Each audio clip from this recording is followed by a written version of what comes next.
beautiful sight. You see all the great Americans out here today saying that we are standing up for steel and standing up for American jobs. You've heard the story about the steel oil country tubular goods makes pipe in Korea that they don't use one bit of it. With our boom in Marcellus shale and natural gas, we ought to be putting down pipes made here in America. Hundreds of miles of them made from plants here and across this country, not bringing the pipe from other countries. As the chairman of the Steel Caucus in Congress, and along with my colleague Pete Pasqualski of Indiana and my friends Mike Doyle, we're sending a letter out to the Department of Commerce, but first we want every single member of Congress to sign that, specifically calling on the administration to reverse its determination that said that Korea wasn't really dumping pipe here. We know they were, but they found a loophole in the law. Well, we're going to close that loophole and saying, you know, isn't it sad that 60 years ago, fathers and grandfathers that we know shed their blood and gave their lives to save Korea from being invaded by China. And now we're asking them to remember what we did for you and stop trying to take our jobs from us. We also want to make sure then, if Congress does not impose duty on Korea and its oil pipe and tube, in light of convincing evidence of these trade violations, it's going to be time for Congress to have other remedies, including legislation.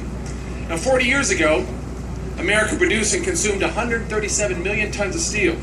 Today, domestic producers will be fortunate to make 90 million tons of that here. Domestic producers are missing out on a quarter of the market because of this unfairly traded foreign steel. We know what China does with dumping steel, with their currency manipulation, with low wages to workers, with no look at environmental issues, and all those things that we do here adds to our cost of goods.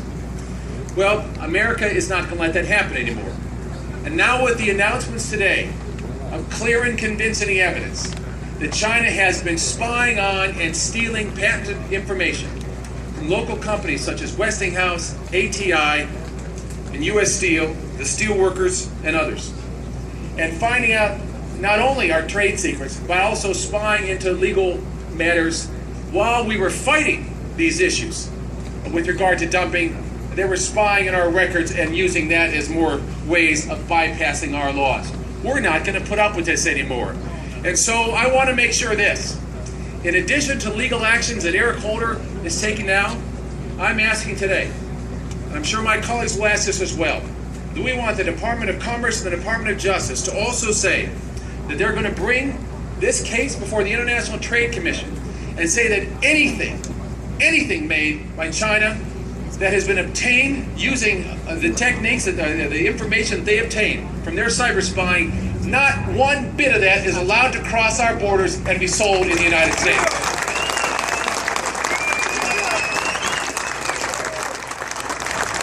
And as a matter of fact, if it's here now, we don't want it sold in the United States.